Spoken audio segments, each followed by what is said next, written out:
Assalamualaikum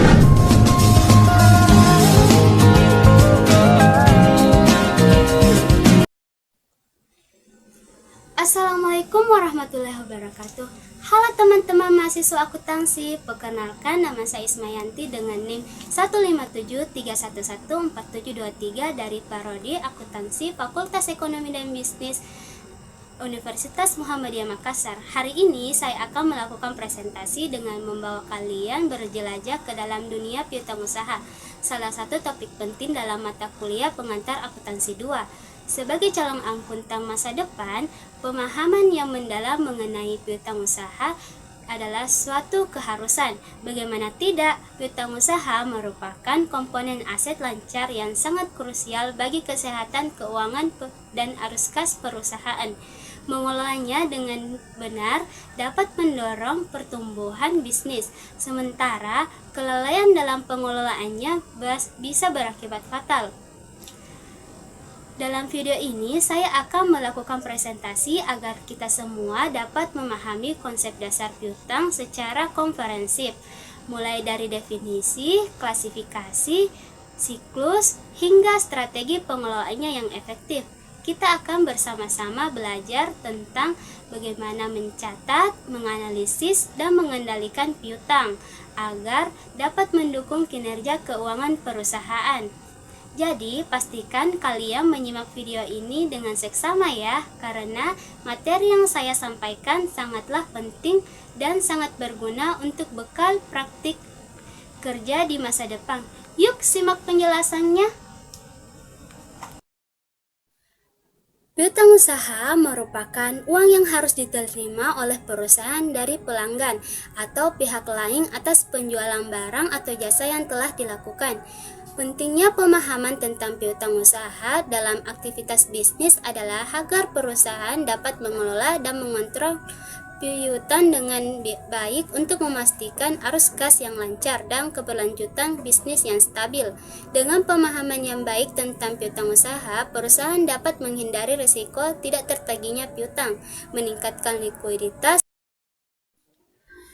Piutang usaha atau dagang atau sering kita sebut dengan akun receivable adalah salah satu unsur dari aktiva lancar dalam neraca perusahaan yang timbul akibat adanya penjualan barang, jasa, atau pemberian kredit terhadap debitur yang pembayaran pada umumnya diberikan dalam tempo 30 hari sampai dengan 90 hari.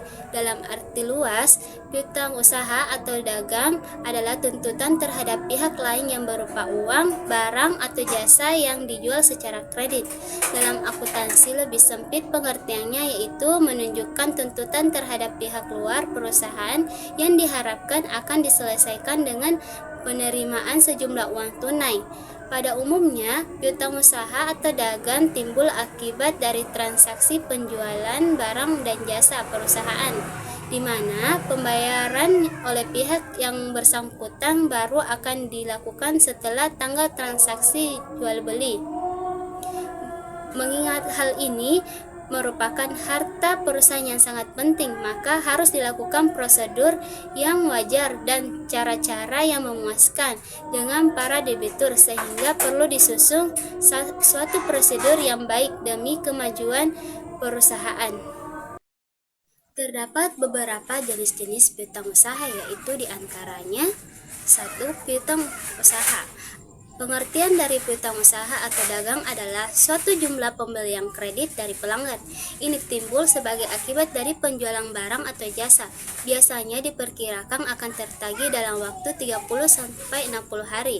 Secara umum, piutang ini merupakan yang terbesar yang dimiliki usaha atau dagang. Kedua, piutang wesel. Wesel tagih adalah surat formal yang diterbitkan sebagai bentuk pengukuran utang. Wesel tagih biasanya memiliki waktu tagih antara 60-90 hari atau lebih lama, serta mewajibkan pihak yang berutang untuk membayar bunga. Wesel tagih dan akun receivable usaha yang disebabkan karena terjadinya transaksi penjualan biasanya disebut dengan piutang dagang atau trade account. Ketiga, piutang lain-lain yang timbul dari penjualan barang atau jasa. Piutang lainnya mencangkup jumlah uang yang harus diterima oleh suatu entitas dan tidak termasuk dalam kategori piutang dagang atau wesel. Jenis piutang ini mencangkup berbagai situasi dan transaksi yang menghasilkan kewajiban pembayaran dari pihak lain kepada entitas yang berpiutang. Adalah piutang lain-lain mencangkup selain dagang, contohnya piutang bunga, gaji, uang muka, karyawan, restitusi pajak. Secara umum bukan berasal dari kegiatan operasional perusahaan. Oleh karena itu, piutang jenis ini diklasifikasikan dan dilaporkan pada bagian yang terpisah di neraca. Komponen yang terdiri dalam piutang usaha adalah satu, faktur penjualan. Faktur penjualan adalah dokumen yang dikeluarkan oleh perusahaan kepada pelanggan sebagai bukti penjualan barang atau jasa dengan pembayaran yang akan dilakukan pada waktu tertentu di masa depan. Faktur ini mencatat detail transaksi termasuk tanggal penjualan, jumlah yang harus dibayarkan, batas waktu pembayaran, dan syarat-syarat lainnya. Kedua, umur piutang. Umur piutang adalah periode waktu yang telah berlalu sejak tagihan yang dikeluarkan kepada pelanggan hingga saat ini. Umur piutang penting untuk mengukur efisiensi perusahaan dalam menagih piutangnya. Biasanya umur piutang dibagi menjadi kategori seperti 0 sampai 30 hari, 30 sampai 60 hari, 61 sampai 90 hari, dan lebih dari 90 hari, dengan tujuan untuk mengidentifikasi piutang yang sudah melewati batas waktu pembayaran. Ketiga, cadangan kerugian piutang tak tertagih. Cadangan kerugian piutang tertagih adalah cadangan piutang tak tertagih adalah jumlah uang yang dialokasikan perusahaan sebagai antisipasi terjadinya piutang yang tidak dapat tertagih. Cadangan ini dibentuk berdasarkan estimasi kerugian potensial akibat piutang yang macet atau tidak dapat dipulihkan. Tujuannya adalah untuk mengurangi dampak kerugian potensial terhadap keuangan perusahaan.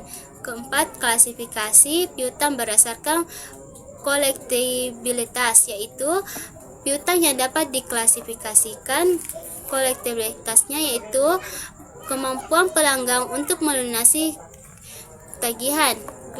Klasifikasi ini umumnya terdiri dari piutang lancar, yaitu piutang yang diharapkan akan terbayar dalam waktu jangka kurang dari 1 tahun.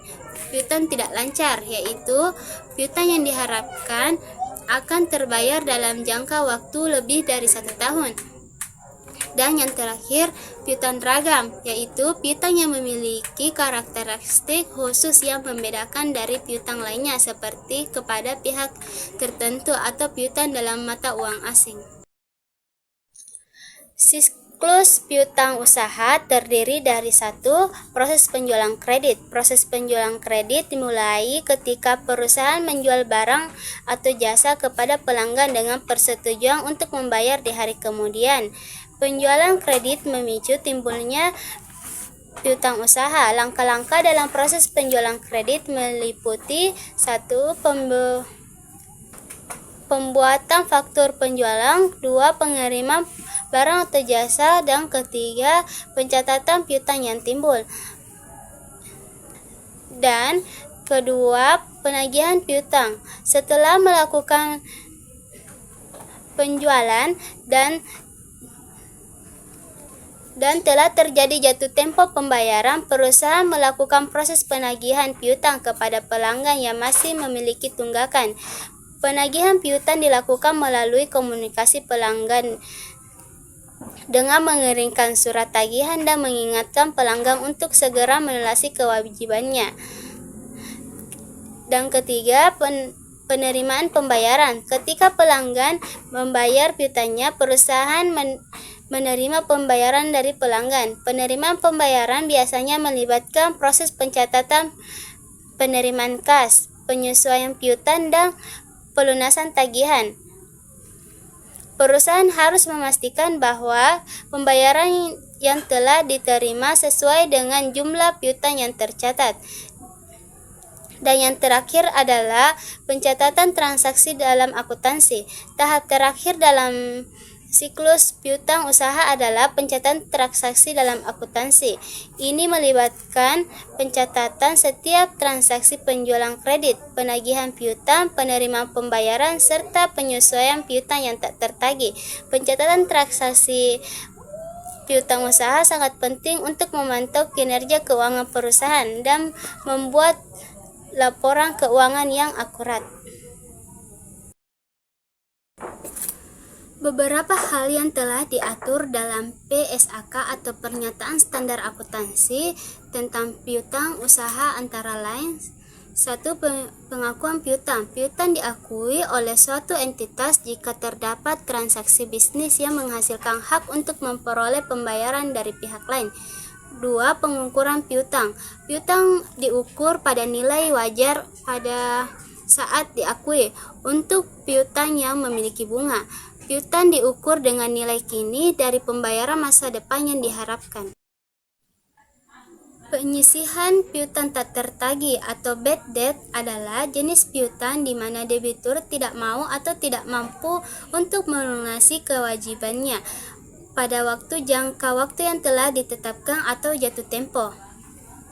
Adapun penyebab debitur tidak mampu membayar hutangnya bisa dikarenakan perusahaan mengalami kebangkrutan, bencana, debitur menghilang, dan faktor lain yang membuat piutang tidak mungkin bisa ditagih. Piutang gagal dibayar ini dapat merugikan perusahaan karena mengganggu profitabilitas perusahaan. Pasalnya, pendapatan dari penjualan produk atau jasa tidak bisa diperoleh karena debitur atau pembeli tidak mampu membayar hutangnya. Alhasil, piutang tidak dapat dibayar tersebut justru menjadi beban yang mengurangi perolehan laba dan tercatat di laporan laba rugi. Metode pengakuan dan pencatatan piutang tak tertagih yaitu: 1. Metode langsung atau direct write off method. 2. Metode penyisihan. 3. Metode presentasi dari jumlah penjualan. 4. Metode umur piutang. Dan yang terakhir adalah metode saldo akhir piutang.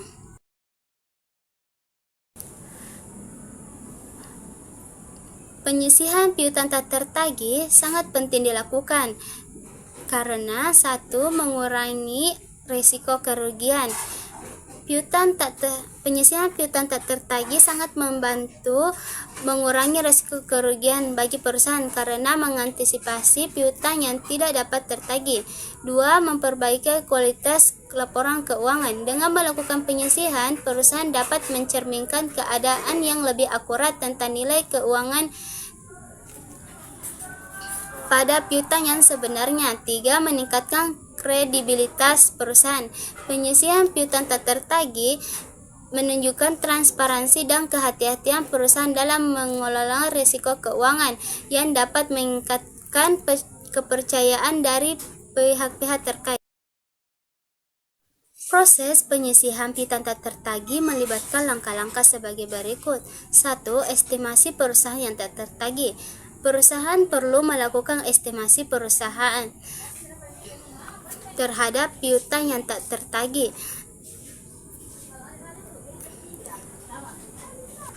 berdasarkan analisis historis, kondisi ekonomi, dan kondisi pelanggan. Estimasi ini harus realistis dan didukung oleh data yang valid. 2. Penyusutan piutang yang diragukan. Identifikasi piutang yang diragukan untuk ditetapkan sebagai piutang yang tak tertagih berdasarkan analisis kelayakan pembayaran pelanggan dan historis pembayaran. 3. Penyisihan dalam jurnal akuntansi. Setelah estimasi dan identifikasi dilakukan, perusahaan membuat entry jurnal untuk menyisihkan jumlah yang diestimasi sebagai piutang yang tak tertagih. Entry jurnal biasanya melibatkan mendebit akun beban piutang tak tertagih dan mengkredit akun piutang usaha. Keempat, pemantauan dan revisi. Perusahaan perlu terus memantau dan merevisi penyisihan piutang tak tertagih sesuai dengan perkembangan kondisi pelanggan dan situasi keuangan perusahaan. Mengelola piutang usaha dengan efektif adalah langkah penting dalam menjaga keuangan perusahaan. Berikut adalah beberapa tips yang dapat membantu mengelola piutang usaha dengan lebih baik, yaitu 1. Penetapan kebijakan kredit yang tepat. Tentukan kebijakan kredit yang tepat sesuai dengan kondisi keuangan perusahaan dan kemampuan pelanggan untuk membayar. 2. Pemantauan secara berkala. Selalu pantau piutang usaha secara berkala untuk mengidentifikasi piutang yang sudah jatuh tempo dan segera diambil langkah penagihan. 3. Lakukan penagihan yang tepat waktu. Lakukan penagihan secara tepat waktu untuk sesuai dengan kesepakatan yang telah disepakati dengan pelanggan. 4. Gunakan sistem informasi manajemen. Memanfaatkan sistem informasi manajemen untuk memantau dan mengelola piutang usaha dengan efisien. 5. Berikan diskon untuk pembayaran tepat waktu. Berikan intensif berupa diskon bagi pelanggan yang melakukan pembayaran tepat waktu atau lebih cepat dari jatuh tempo. 6. Jalin hubungan baik dengan pelanggan. Jalin hubungan baik dengan pelanggan untuk memudahkan proses penagihan dan membantu menyelesaikan masalah pembayaran. 7. Lakukan analisis kredit pelanggan. Lakukan analisis pelanggan secara berkala untuk mengetahui kemampuan pembayaran pelanggan dan menghindari resiko macet. Dan yang terakhir adalah sediakan cadangan kerugian piutang untuk mengantisipasi kemungkinan kerugian akibat piutang yang tak tertagih. Penggunaan teknologi dalam pengelolaan piutang yaitu 1. Perangkat lunak manajemen. Gunakan perangkat lunak manajemen piutang yang dapat membantu dalam pemantauan, analisis, dan otomatisasi proses pengelolaan. 2. Sistem otomatis untuk pengingat dalam pembayaran. Manfaatkan sistem otomatis yang mengirimkan pengingat pembayaran kepada pelanggan menjelang jatuh tempo untuk meningkatkan kepatuhan kepada pelanggan. 3. Analisis data piutang. Gunakan teknologi analitik untuk menganalisis data piutang secara mendalam dan mengidentifikasi pola pembayaran, tren, serta risiko potensial. 4. Integrasi dengan sistem keuangan. Pastikan sistem pengelolaan piutang terintegrasi dengan sistem keuangan piutang lainnya untuk memastikan akurasi data pelaporan yang konsisten. 5. Pembayaran online. Tawarkan opsi pembayaran online kepada pelanggan untuk mempermudah proses pembayaran dan mengurangi risiko keterlambatan. Pengelolaan piutang yang efektif merupakan aspek krusial dalam menjaga kestabilan keuangan perusahaan. Berikut adalah manfaat dari pengelolaan piutang efektif. 1. Arus kas yang sehat. Pengelolaan piutang yang efektif membantu perusahaan memastikan arus kas yang sehat bagi perusahaan. Dengan menagih piutang yang tepat waktu dan efisien, perusahaan dapat mempercepat pencairan dana yang dibutuhkan untuk operasional sehari-hari, investasi, dan pengembangan bisnis. Arus kas yang stabil dan yang memungkinkan perusahaan untuk menghindari masalah likuiditas dan memastikan kelancaran kegiatan bisnis. 2. Resiko kredit yang rendah. Dengan mengelola piutang yang baik, perusahaan dapat mengurangi resiko kredit yang timbul. Dengan melakukan penilaian yang cermat terhadap pelanggan sebelum memberikan kredit, memantau piutang secara berkala, dan mengambil tindakan proaktif terhadap piutang yang macet, perusahaan dapat meminimalkan resiko yang tidak tertagih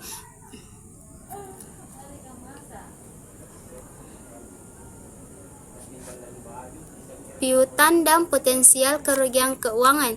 3.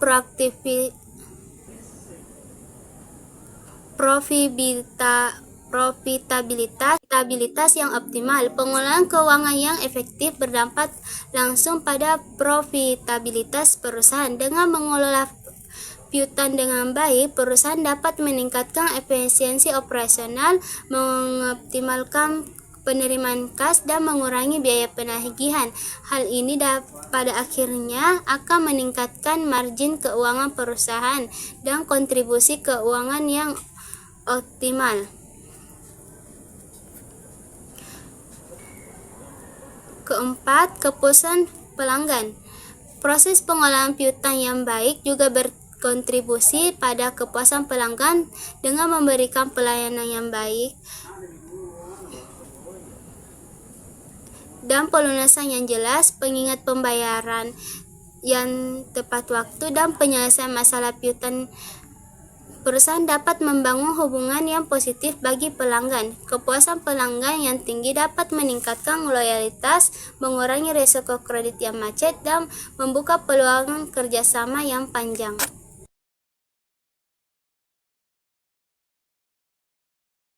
Untuk pemahaman yang mendalam mengenai materi piutang usaha, mari kita bahas pada studi kasus berikut. 1. PT Vale menjual produk senilai 10 juta kepada Andi pada tanggal 1 Juli 2022 secara kredit. Karena dikatakan PT Vale melakukan penjualan maka secara kredit, maka akan timbul piutang. Jurnalnya yaitu, pertama-tama kita masukkan dulu tanggalnya, yaitu tanggal 1 Juli 2022.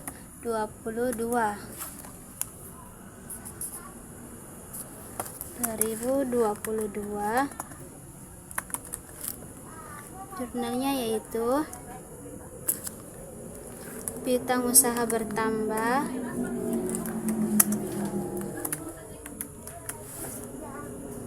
pada persediaan dagang kita berkurang karena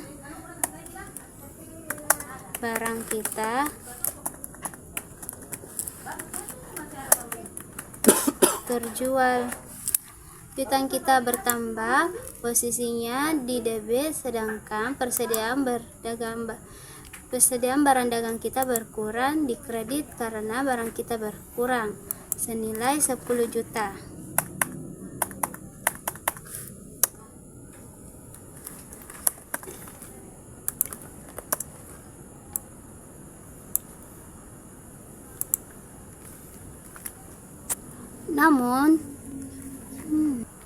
Namun setelah beberapa upaya penagihan, pada tanggal 31 Desember 2022, PT Vale menyadari bahwa Andi tidak dapat membayar piutang tersebut.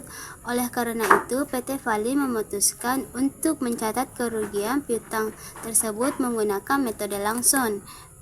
Maka pencatatannya yaitu, pertama kita memasukkan dulu tanggalnya terlebih dahulu, 31 Desember 2022.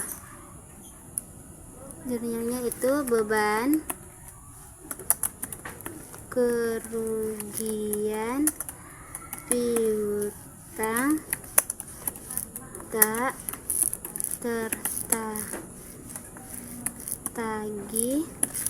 pada piutang usaha.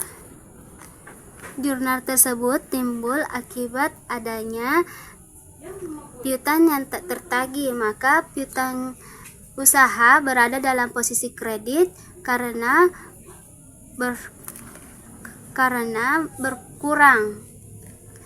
berkurang akibat piutang tersebut tidak dapat tertagih. Lalu kemudian pada tanggal 1 Maret 2023, piutang Andi sebesar 10 juta ternyata dapat ditagih kembali. Pertama, langkah yang kita ambil yaitu pada kasus tersebut yaitu kita memunculkan terlebih dahulu piutangnya kembali. Karena kita sudah menghilangkan pada tanggal 31, maka pada tanggal 1 Maret kita akan memunculkan piutang tersebut dengan jurnalnya yaitu piutang usaha pada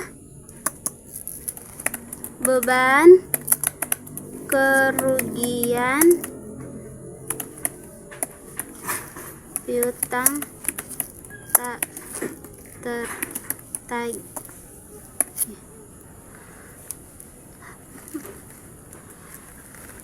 Maka jurnalnya yaitu piutang usaha pada beban kerugian tak tertagih senilai 10 juta. Dan kemudian membuat jurnal dengan seperti berikut, yaitu kas pada piutang usaha. Piutang usaha kita berkurang karena Andi telah melunasi piutangnya dan kas kita bertambah senilai 10 juta rupiah. Nah, itulah tadi penjelasan saya mengenai piutang usaha. Jadi, pada intinya, pengelolaan piutang usaha adalah aspek penting dalam keberhasilan finansial sebuah perusahaan. Dengan memahami konsep piutang usaha, jenis-jenis serta strategi pengelolaannya, perusahaan dapat mengoptimalkan arus kas, mengurangi risiko kerugian, dan meningkatkan profitabilitas. Pentingnya memiliki kebijakan kredit yang tepat, melakukan penagihan secara proaktif, dan menggunakan teknologi dalam manajemen piutang tidak hanya meningkatkan efisiensi operasional, tetapi juga memperkuat hubungan dengan pelanggan. Dengan demikian, pengelolaan piutang yang efektif bagi perusahaan bukan hanya untuk tentang meminimalkan risiko keuangan, tetapi juga membangun fondasi yang kuat untuk pertumbuhan jangka panjang dan keberlanjutan bisnis. Demikianlah penjelasan yang bisa saya sampaikan. Semoga bisa bermanfaat bagi kita semua. Billahi fisabil haq fastabiqul khairat. Assalamualaikum warahmatullahi wabarakatuh. Waalaikumsalam.